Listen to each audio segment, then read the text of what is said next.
Where are our former Gophers going? The draft has happened, and we've got 9 players headed to different spots for camps and undrafted free agents and draftees.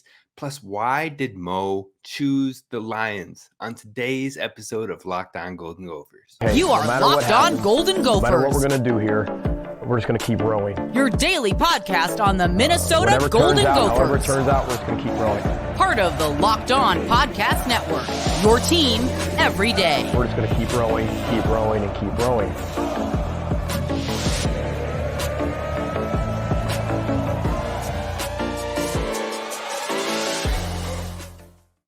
You're listening to Locked On Golden Gophers, part of the Locked On Podcast Network, your team every day. My name's Kane Rob, host of the podcast, former collegiate football video coordinator and recruiting assistant, here to talk Golden Gophers with you each and every day of the week, Monday through Friday.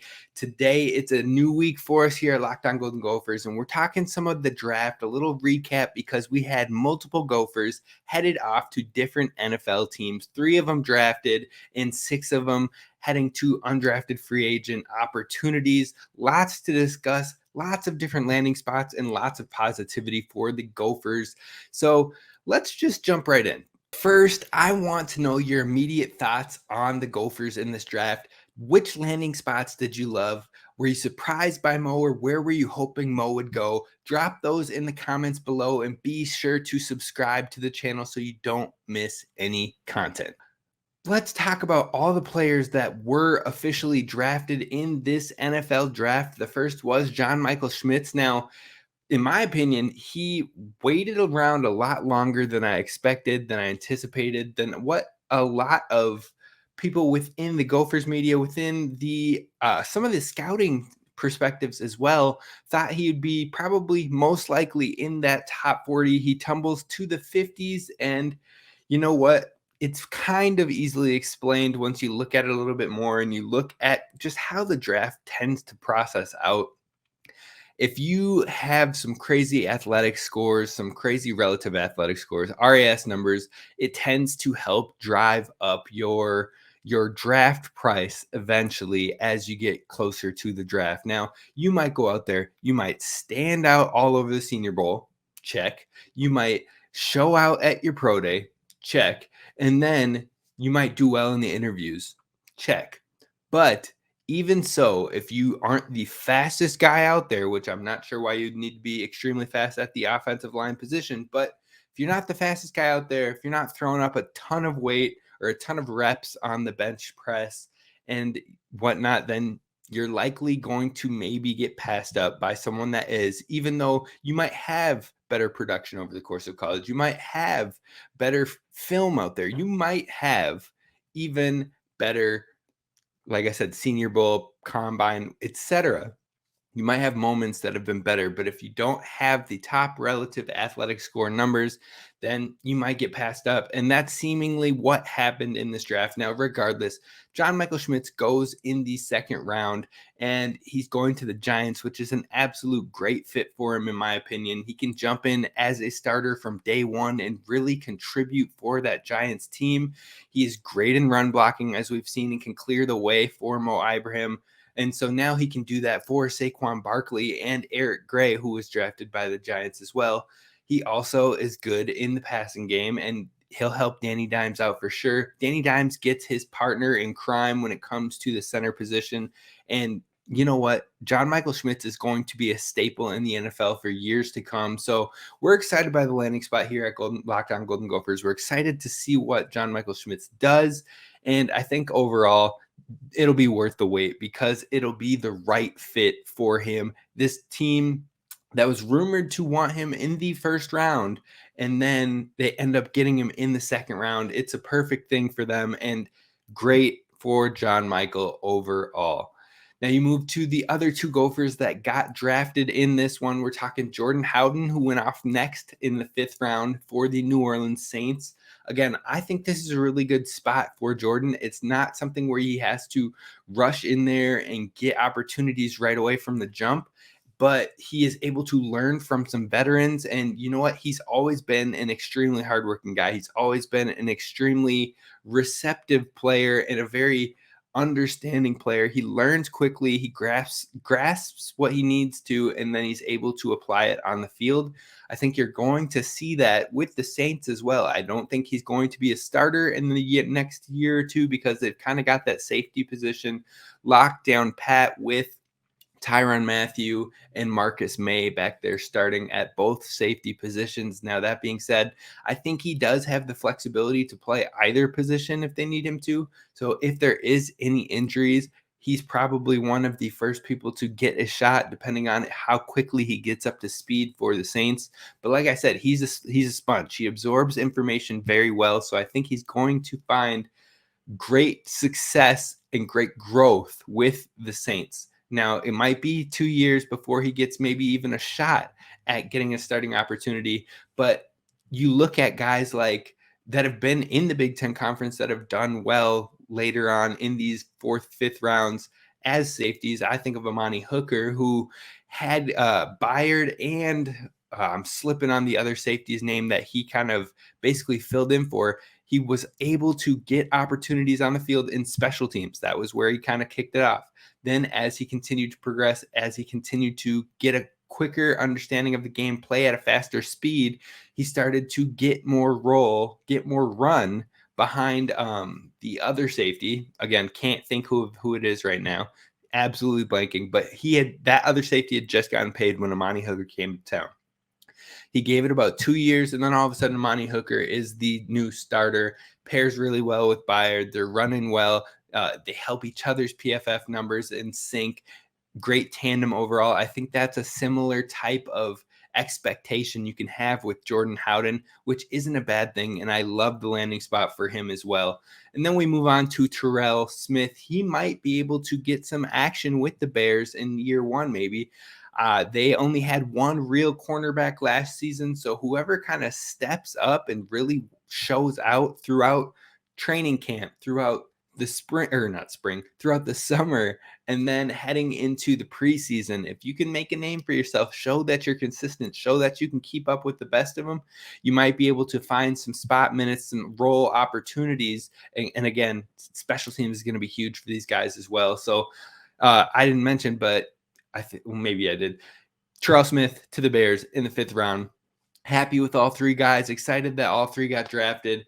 Very shocked with that Mo Ibrahim didn't get selected by a team. This was the lowest number of running backs drafted in the NFL draft ever, I believe, or at least in the last few decades. Only 18 running backs off the board in what was called one of the best running back classes overall. Now, I think the absolute only thing that caused Mo to not get but drafted, is the injury. Thinking ahead of myself right there. I think the injury and his age, those 2 things pulled together, just scared away too many teams, which is kind of, it's a little disappointing because I think overall Mo has shown any hesitations about the injury should be put in the past with what he did immediately following coming back from that injury. But again, teams are going to be like, well, this guy, too many things that we have to consider, too many things we have to think about. And so he ended up undrafted. I was a little disappointed by the Vikings. The Vikings had multiple visits with Mo Ibrahim, and then they bring in a different running back in the 7th. Now, I know McBride is an absolute tackle destroyer. He can break a lot of tackles. He's hard to take down. He's got some good speed to him. I would say McBride and Mo have similar play styles when it comes to forcing missed tackles, being able to have good balance after contact balance, and after contact, they're able to find more success on the ground. The only difference really is McBride has a little bit better breakaway speed and is a bigger height back, whereas Mo is a little smaller for the RB, the typical RB you find in the pros. So I think that's really the biggest difference. And then again, Mo doesn't have that long speed. He's got quick burst. He's got some great immediate quickness to him, but long speed isn't really his game. So I can see why the Vikings did it, but I'm not going to lie that I was a little disappointed, and I'm not even a Vikings fan. So that's kind of where the Gophers landed. Now, there were some great opportunities as well for the undrafted free agents. Mariano Sori-Marin heads to the San Francisco 49ers. awesome spot. I think overall it will give him an opportunity to work with the team, try to secure a practice squad spot and fight for opportunity. Speaking of that, Tanner Morgan heads to the Steelers, where he's absolutely going to grind it out and try to become the backup or the QB3 for the Steelers and put his name into that room. I think Mike Tomlin definitely doesn't care anymore what your draft status is, where you were picked. It's all about how you work and what you get done, how you can do it on the field and in those meeting rooms. So from this point forward, they won't look at Tanner Morgan as, oh, you were the undrafted guy. They're going to look at him as, can you do exactly what we expect you to consistently? And if you can, we can start talking opportunities, maybe a practice squad spot. So I think the Steelers spot is a sneaky good one for Tanner. You got Mo Ibrahim going to the Lions, which we're going to dive into in just a moment. So I'm not going to touch too much on that. Trickett gets a camp spot with the Atlanta Falcons. So Younghoe Koo has been their kicker over the last few years. We'll see if they're actually considering making a change or if Trickett can get an opportunity out there. But great to see he's at least getting a chance to showcase himself. Thomas Rush, this is probably the biggest undrafted free agent for the Gophers outside of Mo. I was curious if he would sneak into the 7th round. He didn't, but it sounds like from Tom Pelissero that he absolutely was very much interested by multiple teams. Multiple teams really were highly valuing him, and it sounds like he was high demand after going undrafted. So it sounds like he was on a lot of folks' radars. Overall, he ended up signing a deal with the Titans and gets $175,000 guaranteed. That's more than what Mo gets. And I saw some people going, whoa, how did Mo get less guaranteed money than Thomas Rush? Well, it's all about positional flexibility at that point. Running backs get paid a lot less in the NFL than an edge rusher or a linebacker position because of you're able to kind of find more running backs quicker. You're able to pay running backs less in the league just due to the positional abundance, as well as the most injuries happening to running backs, the lifespan of running backs careers being a lot shorter. That plays into that money even at the undrafted free agent level. So that's why you're seeing that. But Thomas Rush heads to the Titans, and I think it's an absolute great fit. We saw Jack Gibbons go out there as well, and he was able to go in as an undrafted free agent and lead the Titans in multiple games later on in the season after being brought up from the practice squad, started a few games, led in tackles, and clearly Mike Vrabel knows what he's looking for, doesn't care about the draft necessarily. He doesn't care about the picks, again, similar to Tomlin.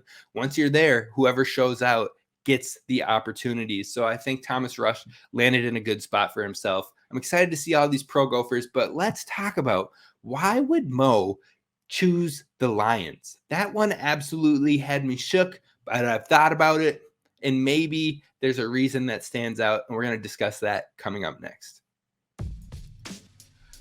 First, a word to you from our friends over at FanDuel. Now, FanDuel, it's time to make a fast break over to FanDuel because the NBA playoffs are in full swing. We're on to the second round, and right now, new customers can get a no-sweat first bet of up to $1,000. That's $1,000 back in bonus bets if your first bet doesn't win. Now, if you would have placed your first bet on my Celtics last night in winning game one at home, you would have lost, but you would have gotten an advantage with your no sweat first bet, getting up to $1,000 back. So that's why it's so great, is it takes the risk away even from something that feels like a surefire thing.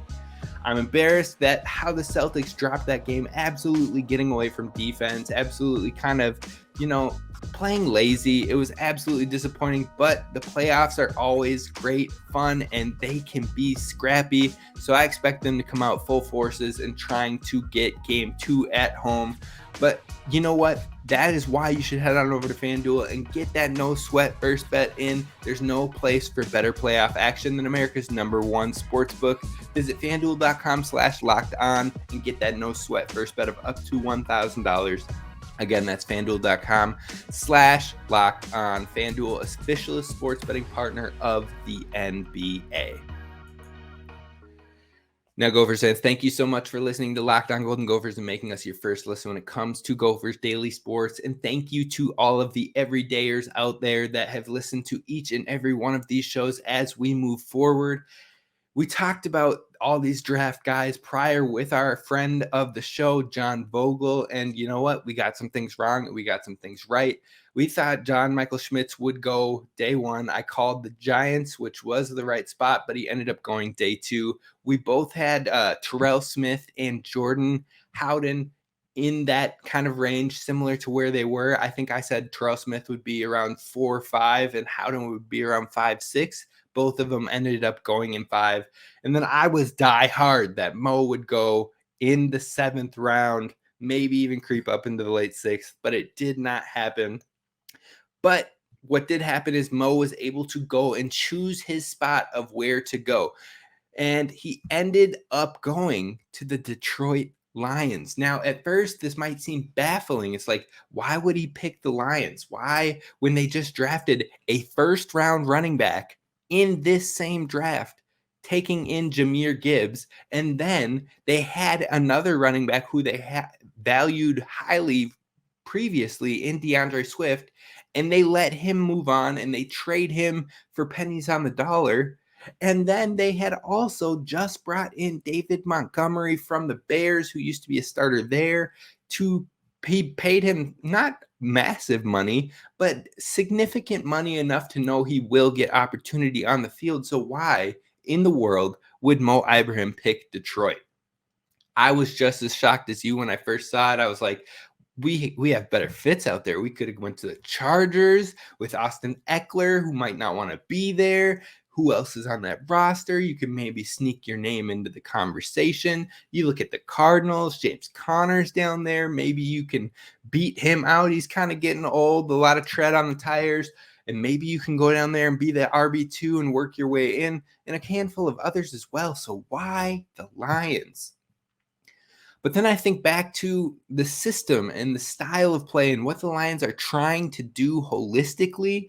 And I went back to the show that I did close after the bowl game where I talked about Mo and the potential upside and what does the ceiling look like and what does the opportunity in the NFL look like. And I specifically said in that show that if Mo Ibrahim hits his ceiling, finds the best environment for himself in the NFL, then he could see a role of what we saw from Jamal Williams with the Lions in that prior year, who ended up setting a 17 touchdown record for the rushing touchdowns for the Lions.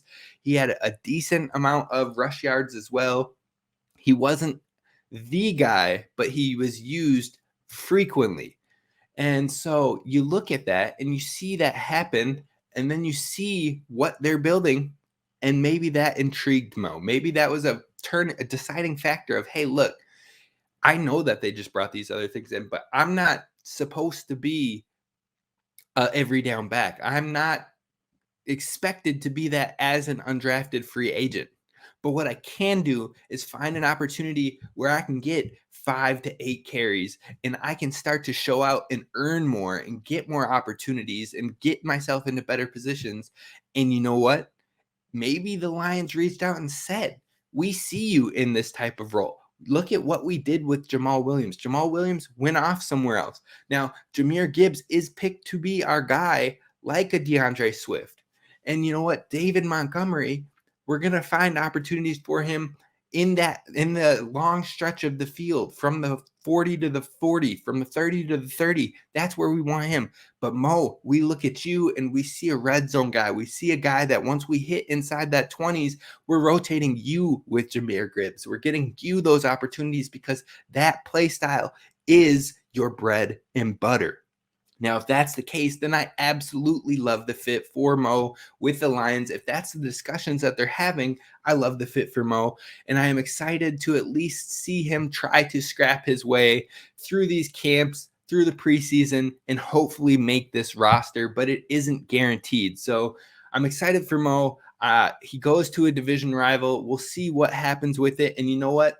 In the end, everybody had their own shot at him. He was a highly coveted, undrafted free agent as soon as the draft ended. I believe he was one of the first running backs to get an opportunity to sign right away and was given $100,000 guaranteed. And at that running back position, that is significant because it is the same amount of money or very close to it as what those 7th round running back picks were going to make from the jump. So he's getting that same amount of money guaranteed.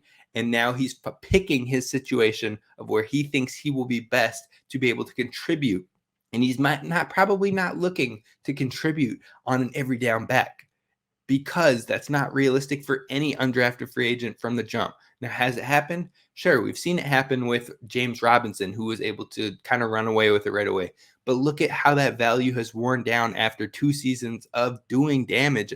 All of a sudden, teams are like, he's second thought. So why put himself in that position and instead put himself into the position to pick the right system, find a place where he can be valued enough to play a certain role and get a healthy career going forward in that direction. So overall, after I've given it more thought, I actually do like the Lions landing spot, kind of intrigued by it overall. And you know what? I'm excited by these pro Gophers because now that makes 14 drafted players since the 2020 draft for PJ Fleck and staff here at the Gophers. It puts them into that second tier in the Big Ten when it comes to player development. And that is something you should absolutely love for these Golden Gophers. Now, Tony Liebert over on Twitter, give him a shout out. He put together the work and he basically stated how many draft picks each Big Ten team has had since 2020 draft. And since then, you've got your tier 1 with your Ohio State and your Michigan, both having 32 players drafted in that time frame, and Penn State in that tier 1 as well with 25. Then you move to that tier 2, and you've got Iowa, Wisconsin, and Minnesota, and even maybe you can include Purdue in there as well, where Iowa's got 15, Wisconsin's got 15, Minnesota's got 14, should be 15 with Mo Ibrahim, but I digress.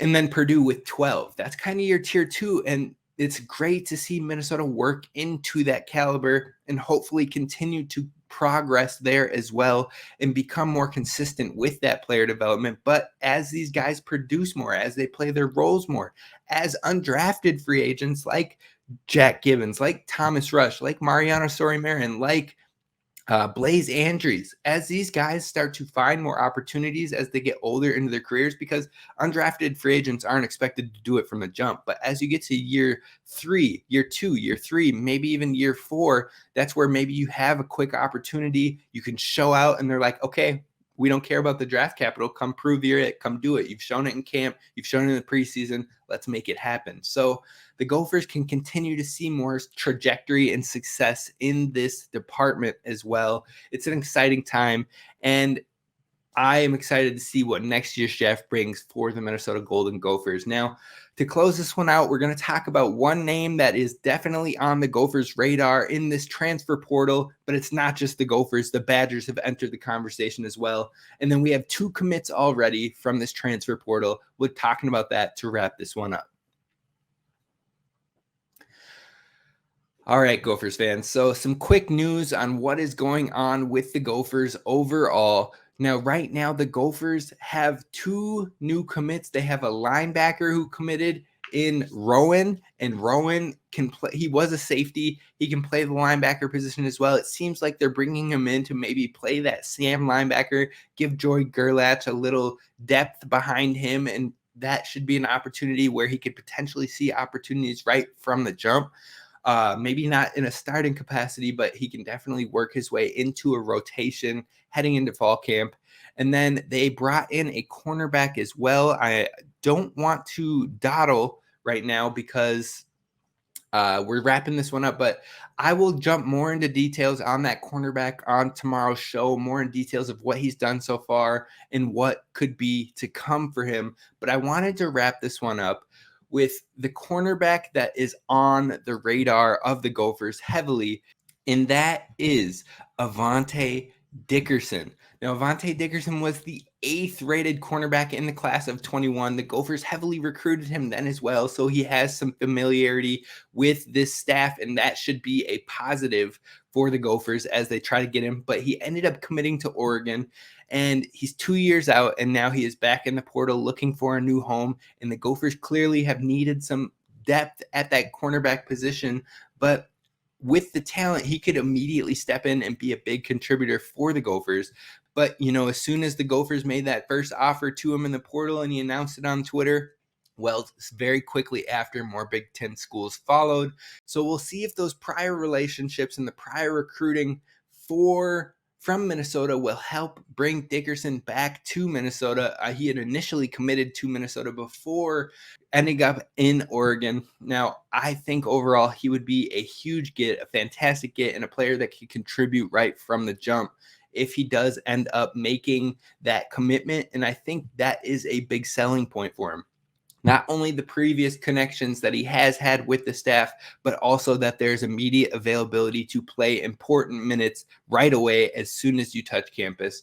So I think that could be a factor. Now we'll see if the Badgers are able to play into that as well. Same with Indiana. We'll see how it all turns out, but we'll keep you posted on what happens with Avante Dickerson moving forward here at Locked On Golden Gophers.